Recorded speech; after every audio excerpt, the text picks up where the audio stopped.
સુરતમાં સામાજિક તત્વો સામે કાર્યવાહી કરાઈ। 1400 થી વધુ ગુનેગારોનું લિસ્ટ તૈયાર કરવામાં આવ્યું છે। 10 થી વધુ ગુનામાં સંડોવાયેલા આરોપીઓને ત્યાં સર્ચ હાથ ધરવામાં આવ્યું। ભાઈગીરીનું કન્ટેન્ટ અપલોડ કરતા 21 એકાઉન્ટ ડિલીટ કરવામાં આવ્યા। 100 થી વધુ ગુનેગારોની અટકાયત કરવામાં આવી। 5 જેટલા ગુનેગારોના ગેરકાયદે બાંધકામ દૂર કરવામાં આવ્યા।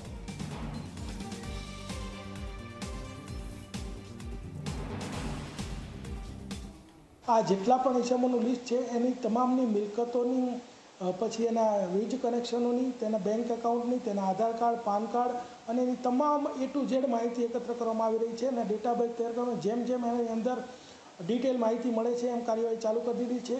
એના અંતર્ગત રાહુલ એપાર્ટમેન્ટનું ઉધનામાં મકાન પાડી દીધેલું છે। પછી અઠવાની અંદર સજ્જુ કોઠારી અને લાલગેટની અંદર જે છે સમીર માંડવો કે જેઓ ખૂબ જ ગંભીર પ્રકારના આરોપીઓ છે એના અત્યાર સુધીમાં ગેરકાયદેસર બાંધકામો દૂર કરવામાં આવેલા છે।